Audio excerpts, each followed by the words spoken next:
और चलिए आगे बढ़ते हैं। आज की सबसे बड़ी खबर, राजनीतिक खबर, प्रधानमंत्री मोदी के कैबिनेट विस्तार को लेकर।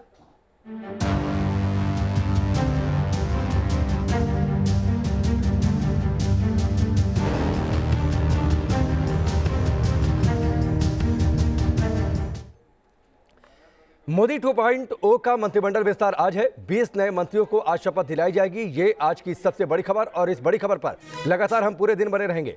सहयोगी दलों को भी मंत्रिमंडल में जगह मिल रही है, उनकी भी हिस्सेदारी होगी। इस मंत्रिमंडल विस्तार में दलित, पिछड़ों और युवाओं की भागीदारी बढ़ने जा रही है। 3 पूर्व मुख्यमंत्रियों को भी मौका मिलेगा। यूपी, असम और पश्चिम बंगाल की हिस्सेदारी बढ़ेगी। मंत्रिमंडल विस्तार से पहले सुबह 11 बजे कैबिनेट की एक मीटिंग भी है। तो इस वक्त की बड़ी खबर, आज की सबसे बड़ी खबर पर हम पूरे दिन लगातार बड़ी कवरेज के साथ बने रहेंगे।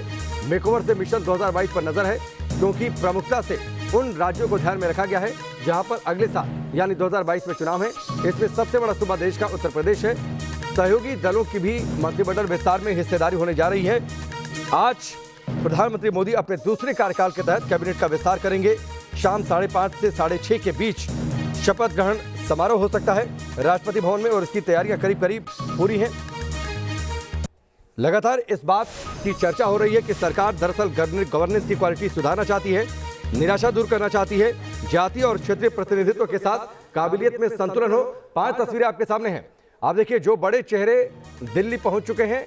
लगातार सांसदों के पास खुद जेपी नड्डा के आवाज से फोन गया कि वो दिल्ली पहुंचे, उनसे मुलाकात करें।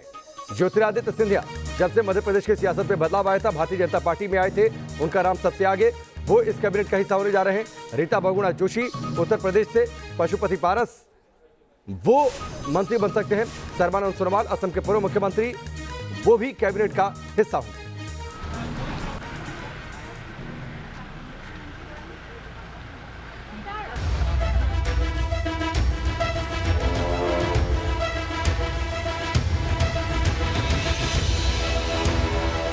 मोदी सरकार के केंद्रीय कैबिनेट में बदलाव का क्लाइमेक्स करीब आ चुका है।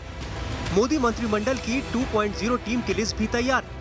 शाम तक साफ हो जाएगा कि पीएम मोदी के मंत्रिमंडल में कौन कौन से नए चेहरों को शामिल किया गया है। केंद्रीय मंत्रिमंडल में होने वाले बदलाव को लेकर दिल्ली में नेताओं का जमावड़ा लग चुका है। ज्योतिरादित्य सिंधिया से लेकर नारायण राणे जैसे दिग्गज दिल्ली पहुंच चुके हैं।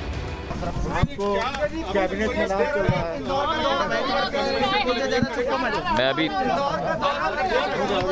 मैं अभी 3 दिवस के दौरे को समाप्त करके मैं अभी दिल्ली पहुंचा हूं। कोई खबर होगी तो मैं आप लोगों को जरूर बताऊंगा। मैंने आपको कहा है कि कोई खबर होगी तो आपको जरूर बताऊं। सर, क्या लगता है कि आपको एक कैबिनेट का भी दर्जा देने का ऐसा सोच? बारे में मैं कुछ नहीं कह सकता हूँ।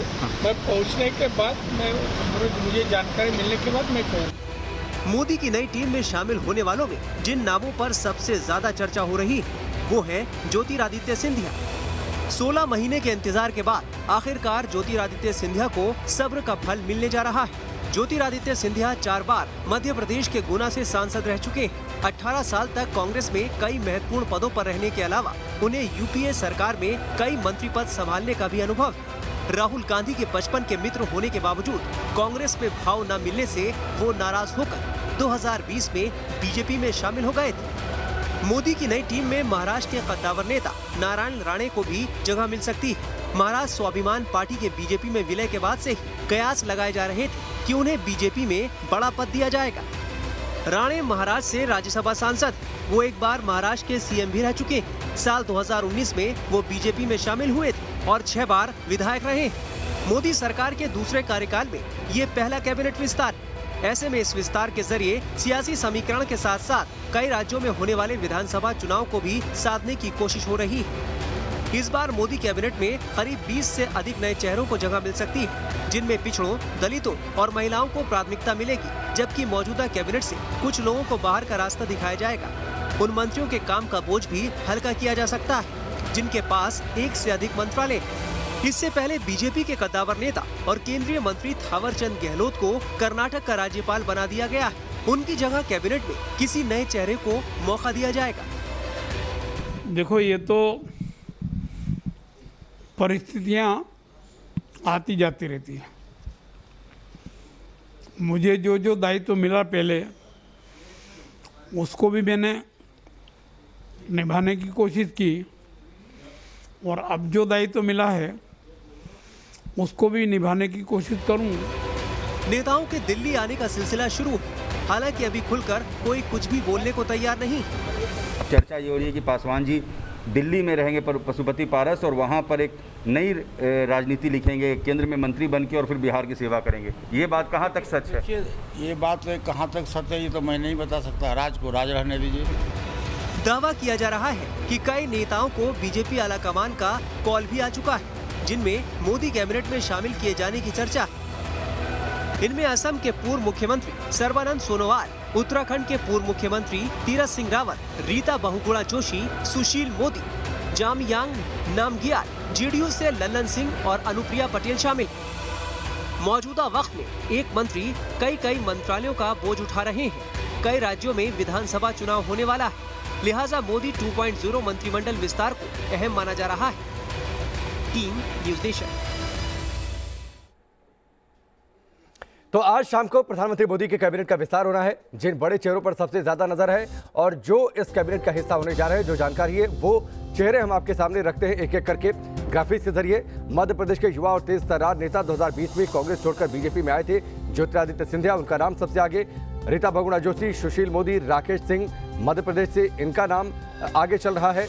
जामयांग नामग्याल और साथ ही आरसीपी सिंह, अनुप्रिया पटेल उत्तर प्रदेश से, इनका नाम आगे है, मोदी कैबिनेट का हिस्सा होने जा रहे हैं। ज्योतिरादित्य सिंधिया निश्चित प्रामाणिक पश्चिम बंगाल से, पशुपति पारस एलजेपी के, हालांकि इसको लेकर चिराग पासवान ने अलग अपना स्टैंड बना रखा है।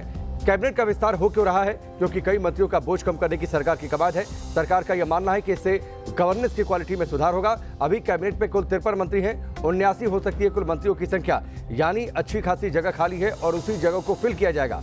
विधानसभा चुनावों पर भी नजर है। 2021-22 में जिन राज्यों में चुनाव है उन राज्यों में समीकरण सुधारने की कोशिश है, क्षेत्रीय दलों को साधने की कोशिश है। कई पूर्व मुख्यमंत्रियों को केंद्र में मौका मिलने जा रहा है, क्योंकि वहां पर उन्होंने पार्टी की मजबूती और नई सरकार के गठन में अपनी भूमिका निभाई थी, तो उसका फल भी उन्हें मिलेगा। कई पूर्व मुख्यमंत्रियों को मौका मिलेगा। जब आज शाम ये कैबिनेट का विस्तार होगा तो आप देखेंगे कई पूर्व मुख्यमंत्री इस कैबिनेट का हिस्सा होंगे। लेकिन जिस सबसे ज्यादा एक नाम पर सबसे ज्यादा चर्चा है वो ज्योतिरादित्य सिंधिया की है। 2020 में कांग्रेस छोड़कर बीजेपी में शामिल हुए थे, फिर मध्य प्रदेश में बीजेपी सरकार की वापसी हो गई थी, कमलनाथ की सरकार गिराने में अहम भूमिका निभाई थी, मध्य प्रदेश के उपचुनाव में बीजेपी को भी जीत दिलाई और लगातार उनके इस योगदान के चलते ये तय था कि जब भी कैबिनेट का विस्तार होगा तो उन्हें इसका फल मिलेगा और आखिरकार 16 महीने बाद उनका इंतजार खत्म हो रहा है।